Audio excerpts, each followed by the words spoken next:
சிம்மம் மகம் நட்சத்திரத்தில் பிறந்தவர்களுக்கு உடல்நலனில் கவனம்.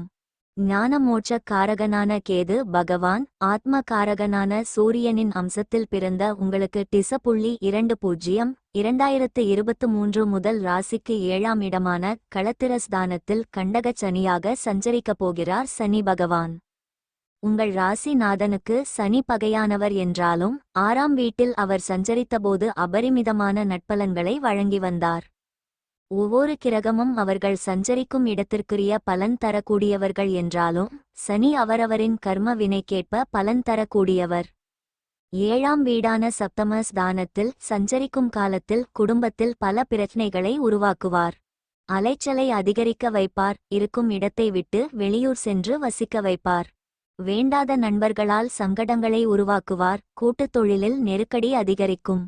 எதிர்பாலினரால் தடுமாற்றம் உண்டாக்குவார். நேற்றுவரை அதிநட்பாக இருந்தவர்களை எல்லாம் விலகும்படி செய்வார். வாழ்க்கை துணையுடன் பிரச்சனைகளை அதிகரிப்பார். குழப்பத்தை ஏற்படுத்துவார். இதுவரையில் இருந்த சங்கடங்கள் மறைய ஆரம்பிக்கும். குடும்பத்தில் நிம்மதியான நிலை உண்டாகும். பொன்பொருள் சேர்க்கை ஏற்படும். உறவினர்கள் உங்களை தேடி வருவார்கள். வாழ்க்கை துணையை அனுசரித்து செல்வீர்கள். புதிய சொத்து சேர்க்கை உண்டாகும். குடும்பத்தில் உங்கள் செல்வாக்கு அதிகரிக்கும். கல்வி உங்கள் ராசிக்கு குருவின் பார்வை இருப்பதால் கல்வியில் முன்னேற்றம் உண்டாகும். பொதுத் தேர்வில் எதிர்பார்த்த மதிப்பெண் பெற முடியும். ஆனாலும் ஆசிரியர்களின் ஆலோசனை இக்காலத்தில் அவசியம். படிப்பில் கூடுதல் கவனம் செலுத்தினால் மதிப்பெண் அதிகரிக்கும். உடல்நிலை ஆயுள் ஸ்தானத்தில் ராகு சஞ்சரிப்பதும் சப்தம ஸ்தானத்தில் சனி சஞ்சரிப்பதும் உடல்நிலையில் எதிர்பாராத சங்கடங்களை ஏற்படுத்தும். வாகனம் விஷ ஜந்துகள் மருந்து மாத்திரைகளாலும் பாதிப்பு உண்டாகும். சிலர் இனம் புரியாத நோய்க்கும் ஆளாகலாம் என்பதால் அனைத்திலும் எச்சரிக்கை அவசியம். குடும்பத்தில் நிம்மதியான சூழல் உருவாகும். திருமணத்திற்காக காத்திருந்தவர்களுக்கு தகுதியான வரன் வரும். பூர்வீக சொத்துக்களை அடையும் வாய்ப்பு சிலருக்கு ஏற்படும். பிள்ளைகளை அவர்கள் விரும்பிய நிறுவனத்தில் சேர்ப்பீர்கள். வசதியான இருப்பிடம் அமையும். தம்பதிகளுக்குள் பிரச்சனை ஏற்பட்டாலும் உடனடியாக அது முடிவிற்கு வரும். அக்கம் பக்கத்தில் உங்கள் செல்வாக்கு உயரும். பரிகாரம் வினை தீர்க்கும் விநாயகர் சிவனை வணங்கினால் சங்கடம் விலகும். பூரம் நட்சத்திரத்தில் பிறந்தவர்களுக்கு சங்கடத்திலும் யோகம்.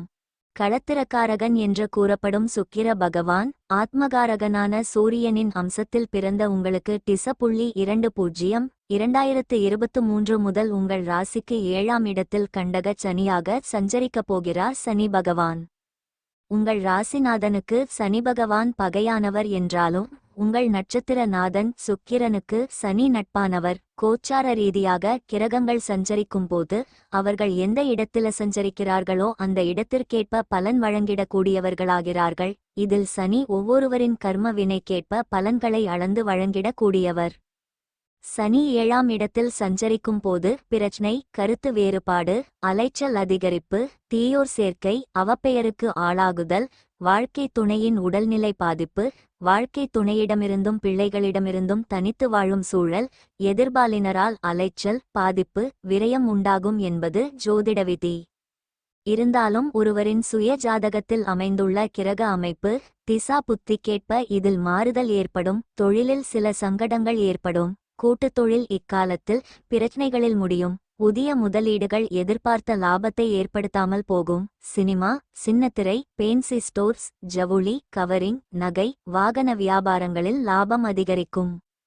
பணியாளர்கள் பணிபுரியும் இடத்தில் செல்வாக்கு அதிகரிக்கும். உங்கள் மீது சுமத்தப்பட்ட குற்றச்சாட்டுகள் தவறானவை என நிரூபிக்கப்படும். விரும்பிய இடமாற்றம் பதவி உயர்வு உண்டாகும். தனியார் நிறுவன பணியாளர்கள் எதிர்பார்த்த ஊதிய உயர்வை அடைவர். முதலாளிகளால் மதிக்கப்படுவீர்கள். பெண்கள் குடும்பத்தில் இருந்த பிரச்சனைகள் விலகும். கணவரின் அன்பு அதிகரிக்கும். பிள்ளைகள் உங்கள் சொல்படி நடப்பார்கள். அவர்கள் மீதான அக்கறை அதிகரிக்கும். உறவினர்களிடம் உங்கள் செல்வாக்கு உயரும். புதியவர்களிடம் பழகும்போது எச்சரிக்கை அவசியம். கல்வி இக்காலத்தில் மாணவர்களின் கவனம் சிதறுவதற்கு வாய்ப்புண்டு. மனம் அலைபாயும். ஆனால் எதிர்காலத்தை பற்றி யோசித்து படிப்பில் கவனம் செலுத்துவதும் ஆசிரியர்களின் ஆலோசனைகளை கேட்டு செயல்படுவதும் தேர்வில் வெற்றியை உண்டாக்கும். மேற்கல்வி எளிதாக இடம் கிடைக்கும். உடல்நிலையில் கூடுதல் கவனம் செலுத்த வேண்டியதாக இருக்கும். அஷ்டம ராகுவும் சப்தம சனியும் போட்டி போட்டு பாதிப்புகளை உண்டாக்குவார்கள். மருத்துவ செலவு அதிகரிக்கும். சிலருக்கு மறைமுக பரம்பரை நோய்கள் தோன்றி சங்கடப்படுத்தும் என்பதால் இக்காலத்தில் ஒழுக்கம் என்பது மிக அவசியமாகும். குடும்பம் பூர்வீக சொத்துகளில் இருந்த சங்கடங்கள் விலகும். புதிய வாகனம் நவீன பொருட்கள் வாங்குவீர்கள். பிள்ளைகள் நிலை உயரும். அவர்களால் குடும்பத்தில் மகிழ்ச்சி அதிகரிக்கும். புதிய இடம் வாங்கி விரும்பியபடி வீடு கட்டி குடியேறுவீர்கள். வாழ்க்கை துணையை அனுசரித்துச் செல்வதால் மன அமைதி நிலைக்கும். பரிகாரம் நரசிம்மரை வணங்கி வழிபட்டு வர நன்மை அதிகரிக்கும். உத்திரம் நட்சத்திரத்தில் பிறந்தவர்களுக்கு நல்ல நேரம் வந்தாச்சு. ஆத்மகாரகன் என்று கூறப்படும் சூரிய பகவான் நட்சத்திரத்தில் நீங்கள் பிறந்திருந்தாலும் முதலாம் பாதத்தில் பிறந்தவர்களுக்கு சூரியனே ராசிநாதனாகவும் 2, 3, 4ஆம் பாதங்களில் பிறந்தவர்களுக்கு வித்யாகாரகனான புதன் ராசிநாதனாகவும் உள்ளனர். உங்கள் நட்சத்திர நாதனுக்கு சனி பகையானவர் என்றாலும் அவர் சஞ்சரிக்கும் இடத்திற்குரிய பலன்களை வழங்கிடக் கூடியவராகிறார். உத்திரம் முதலாம் பாதத்தினருக்கு சனி சப்தம ஸ்தானத்திலும் 2, 3, 4ஆம் பாதத்தினருக்கு 6ஆம் இடத்திலும் சஞ்சரிக்கிறார். இதனால் முதலாம் பாதத்தில் பிறந்தவர்களுக்கு வீண் அலைச்சலையும் குடும்பத்தில் நிம்மதியற்ற நிலையையும் பொருளாதாரத்தில் தடைகளையும் உடல்நலனில் சங்கடங்களையும் வழங்குவார். 2, 3, 4ஆம் பாதங்களில் பிறந்தவர்களுக்கு அதிர்ஷ்டகரமான பலன்களை வழங்குவார். இக்காலம் பிரபல யோக காலமாக இருக்கும். பல நன்மைகள் உண்டாகும்.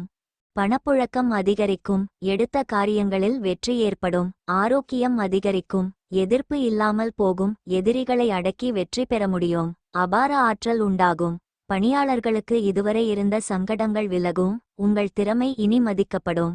ஊதிய உயர்வு உண்டாகும். வேலையில் பொறுப்பும் உயரும். வேலைப்பளு அதிகரிக்கும் என்றாலும் அதன் காரணமாக தனி மரியாதை ஏற்படும். அரசு ஊழியர்கள் சிலருக்கு விரும்பிய இடமாற்றமும் பதவி உயர்வும் கிடைக்கும். பெண்கள் மனதில் இருந்த குழப்பங்கள் விலகும். உடலில் இருந்த சங்கடங்கள் நீங்கும்.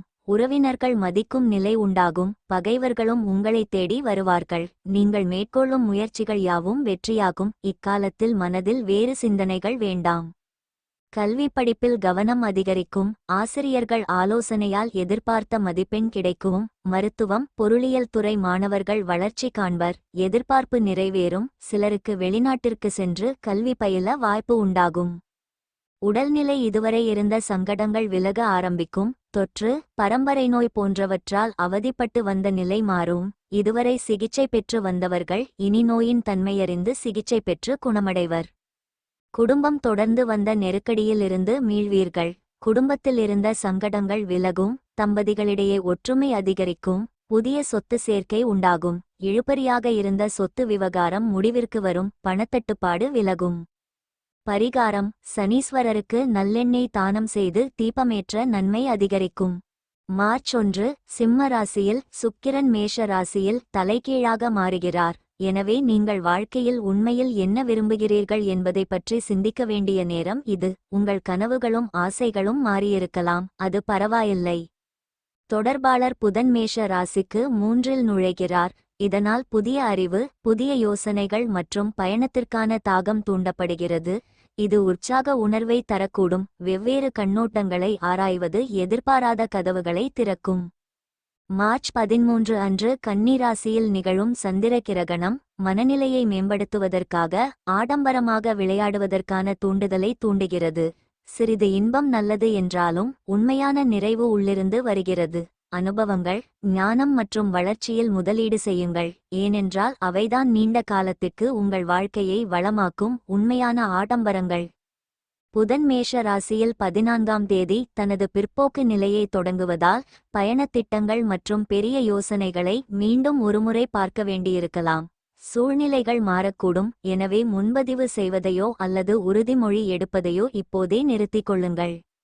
மார்ச் 20 அன்று மேஷ ராசியில் சூரியன் ஒளி வீசத் தொடங்குகிறது. இது உங்கள் சாகச உணர்வையும் புதிய இடங்களை ஆராயும் விருப்பத்தையும் தூண்டுகிறது.